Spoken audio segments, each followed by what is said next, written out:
votre chaîne Ngekokh TV. Ngekokh TV, c'est une chaîne télémédia bilen gëna djégé. Pour vos reportages, des émissions, couverture médiatique, vos publicités, Ngekokh TV indil na len lu bess. Avec une équipe pétrie de talents médiatiques. Ngekokh TV, un autre élan de la médiation sénégalaise. Partagez et abonnez sur votre chaîne Ngekokh TV.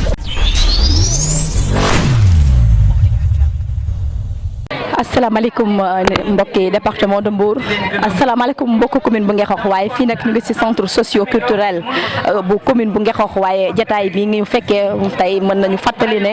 mooy 8 mars di journée internationale de la femme muy journée boo xam ne ñu ngi commémorer la femme dans le monde entier waaye ci biir Sénégal waaye Ngekokh nag des ci ginnaaw macha allah kii ñu taxawal muy Sidi Sougou kenn dootu ko présenté ndax ku ko xam ne ci liggéey bi nga xam ne monsieur Ahmed Diallo sumb na ko muy ci gox yu bees parce que yéen liggéey biir gox yi waaye liggéey biir Ngekokh ñoom ñoo woote def 8 mars commémorer la femme bu ñu taxawee ak moom nag il faut ñu laaj ko parce que il fait partie des pionniers membre fondateur ci parti bu mag bi kon monsieur Sougou lan ngay wax ci bés bu mel nii. salaamaaleykum Ngilane maa ngi leen di nuyu yéen ñëpp di leen jaajëfal di kontaan ci seen liggéey bi ngeen di def gis nañ ko ci à travers ci dëkk bi ngeen parce que fépp nit woote amu leen parloo yéen a nga fay dem couvrir anam bi nga xamante si moom la gën a rafete tey li ñu dajale fii mooy 8 mars ñu ci sargal jigéen ñi particulièrement jigéen ñi nga xamante si ñoo nekk au niveau de Ngekokh parce que Ngekokh moom la ñu déparé ba nu yàlla defal na ñu nekk national kon bokk bu ñuy commencé dañuy commencé ci Ngekokh jigéen ñi Ngekokh ba mu wér fépp fi nga xamante si mooy Sénégal bisu 8 mars bi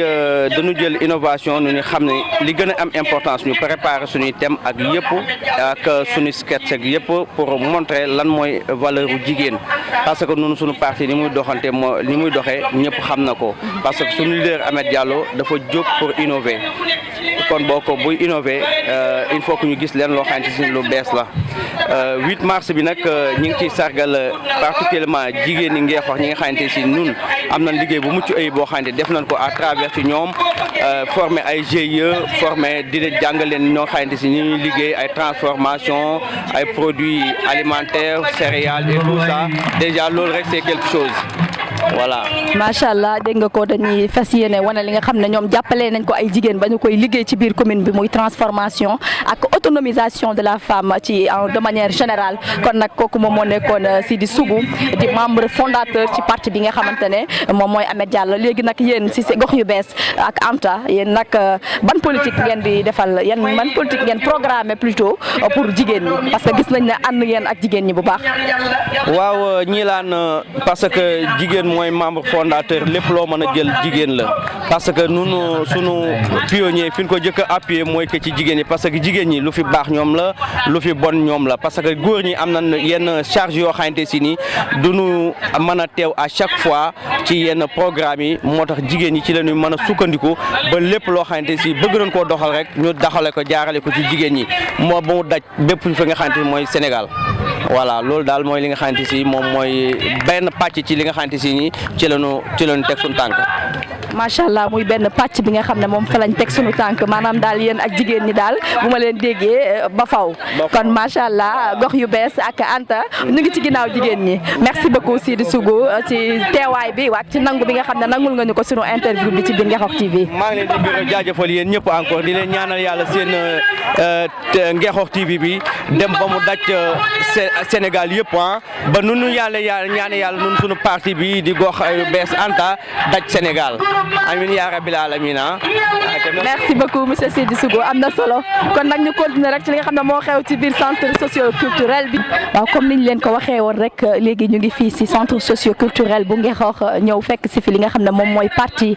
gox yu bees Anta nga xam ne ka nekk ca boobu mooy Ahmed Diallo waaye boobu ba léegi nag ñu ngi leen di toppal liggéey bi dañoo jékki nag gis macha allah responsable politique yëpp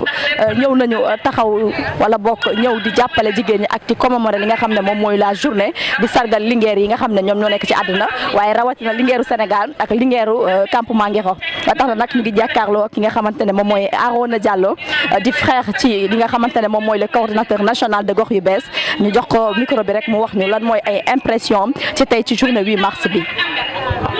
merci soxna si soxna Ngilane ñu ngi nuyu mbokki Ngexox yëpp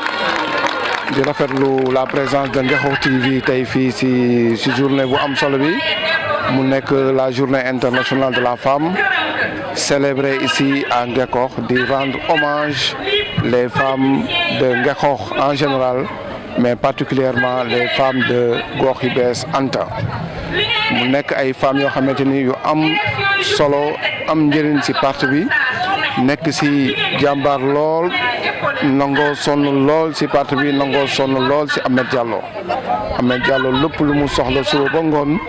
femmes yi ñoo ci jiitu ñoo ci njëkk seen taxawaay nekk taxawaay bu am solo amuñu seen fay yàlla mi am fay yàlla na yàlla fay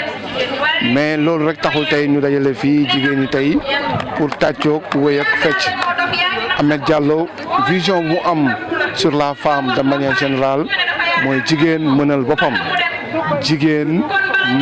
boppam loo xamante ni du ko xaar ci càmmin du ko xaar ci jëkkër du ko xaar ci doom mais moom ci boppam moom mooy am activité boo xamante ni ci lay sukkandiku pour mën a yor njaboot yor ay doomam yor boppam ba vraiment kër gi naat ñëpp xam nañu kër yi jigéen yi ko yor jigéen ñi ñooy dem hôpital jigéen ñi ñooy dem école jigéen ñi ñooy dem marché jigéen ñi ñooy dem tool jigéen ñi ñooy partout dans la société donc tey bu jigéen ñi nekkee dans de très bonnes conditions bu jigéen ñi amee jigéen ñi bu ñu mënulee seen bopp rek mën naa jàpp ni Sénégal ni la neex koñ yi dina neex gox yi dina neex mais kër yi surtout aussi dina neex donc vraiment ñu ngi sàggal encore jigéen di leen wax ni lépp loo xamante ni wax nañ ko ci ñoom lu baax doyul lépp loo xamante defal nañ leen ko lu baax doyul lépp loo xamante ni suñu doole matale na ko te ñu nekk ci doyul donc encore une fois de plus ñu ngi souhaiter à toutes les femmes du monde particulièrement les femmes du Sénégal et les femmes de Ngexox particulièrement aussi les femmes de Gox yu Bees Anta les souhaiter une très belle fête de 8 mars et une très belle fête n'est-ce pas durant tout le mois de mars mais nañu wax tout simplement rek toute l'année n'est-ce pas célébrons la femme parce que la femme du benn bés du weer n'est-ce pas la femme c'est toute la vie voilà. Merci beaucoup célébrons la femme toute l'année dégg nga ko li ko Arona Diallo waxee muy wax ju am solo kon yow tey jii boo doon lancer benn message boo xam ne mën nañu wax sax ne wax ko le mot de la fin ci journée bi nga xam ne moom la ñuy commémorer la femme dans l'international national waaye ci biir Ngexox lii nga xam ne moom mooy parti bu mag bi di Gox yu Bees Anta fas yéene ko amal fii ci centre socio-culturel lan ngay tëjee ci jotaay boobu. waaw encore une fois de plus remercier la présence massive de toutes les femmes fii parce que aussi yombul tey jour ouvrable la nit ñi bàyyi seen yite yëpp ñëw fekkee journée bi mais seen bés la ñoom ñoo ko moom bés aussi du tout temps borom rek lay ndróol ñoom ni ñu toll noonu la bés yi toll donc un peu partout dans la commune ñu ngi célébrer 8 mars bi donc li ñuy lancer appel rek mooy toutes les autorités au niveau étatique démb le président de la République recevoir na jigéen ñi am lu mu leen dig mais ça ne suffit pas lu doy jigéen ñi da ngay fexe jigéen ñi mën a seen bopp jigéen ñi lu ñuy tuddee ce qui est la parité fexe parité bu nekk loo xamante ni lu réel la lépp loo xamante ni jigéen am na ci droit fii ci dëkk bi n'est-ce pas ñu fexe ba bu nekk loo xamante ni lu effectif lay doon lu nekk lay doon te jigéen ñi ñu ci gis seen bopp encore une fois de plus bu ñu bëggee gox yi neex bu ñu bëggee kër yi neex bu ñu bëggee Sénégal neex nañu fexe jigéen ñi am ci lu ñu jàpp nañu fexe jigéen ñi am ci lu ñu téye nañu fexe jigéen ñi mën a seen bopp merci.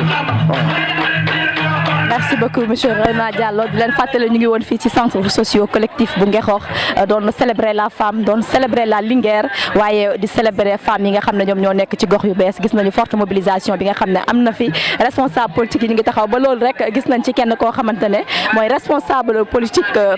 gox yu bees bu Malicounda monsieur Lamine Dianfar kon nañ ko jox micro bi mu wax lan mooy xalaatam ci bés bu màgg bi tey. waaw mais salaamaaleykum ñu ngi nuyu ñëpp ci seen tur ak seen sant di jaajëfal waa Ngexox TV alors je pense que journée bi moom c'est une journée déjà réussie donc quand on bu ñuy wax ci waxu gox yu bees dafa am mandarga nag mandarga bu mujj bi liñ ci wax mooy Anta dañ ci toftal Anta c'est juste pour rendre hommage à la femme donc bu ñu tollee ci rendre hommage à la femme nag donc ça veut dire que gox bu bees yàgg nay rendre hommage à la femme voilà donc bis bi ci dafa nekk bis bu spécial rek waaye gox bu bees yàgg nay rendre hommage à la femme donc tey ñun dañuy ñëw manifester suñu soutien jóge Malicounda avec une délégation ñëw pour soutenir vraiment nos sœurs de Ngekokh ñu doon ay jigéen yu jàmbaare jigéen yoo xam ne tey tàng na trop ku xam journée tey bi dafa tàng jëpp mais malgré tout ça ñu braver la chaleur braver aléa climatique yëpp ñëw ñun dañuy door a wàcc teewul ñu ñëw ndax ñoom seen pas-pas parce que ay jigéen la yoo xam ne vraiment comme ni ñu ko waxee rek ay jàmbar lañ donc ñu ngi leen di vraiment jaajëfal di souhaiter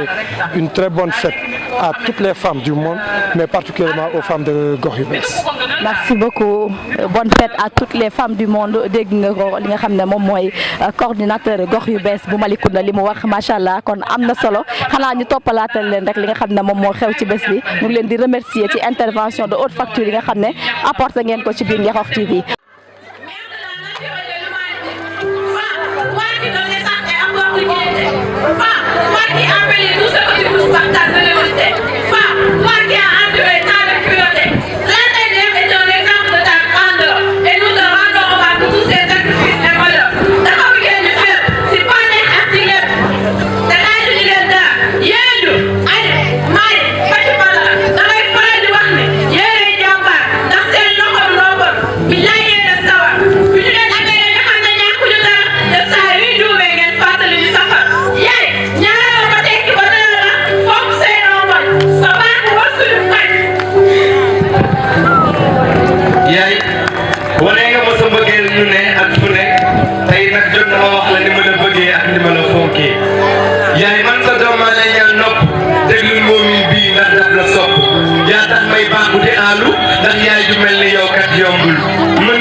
waral ngay jooy yaay fi nga nekk sama xol sori na amaana bu doon nekk mën a yaay lan wax mënu maa dem saa yow ma gis la bokkul la geram daal di daw yaa ñaan moo mën a teral la mën ba noppal la ba ngay nekk sa nekk sa dëgg li ngay bëgg yëpp di la bëgg yaay bëgg naa la sa dëgg bëgg amee jallo bëgg la bal ci génnule bëgg la moom fi ngay nekk sa dëgg bëgg la bagaasal ngay góor baa ngay jigéen bala na diina yàlla may na ko moom soxlawul àdduna yàlla may na ko moom dimbali ko ko maam wàllu may na ko moom si ba dafa fekk am lu góor moom laay woote ak ma ngi bëgg na fii gi du leen naw amee jàllo bëgg la bay ci géeju leen bëgg ne xam fi ngay teg sa tànk bañ a fa gastalu ngay ko baa ngay jigéen mala na fii laay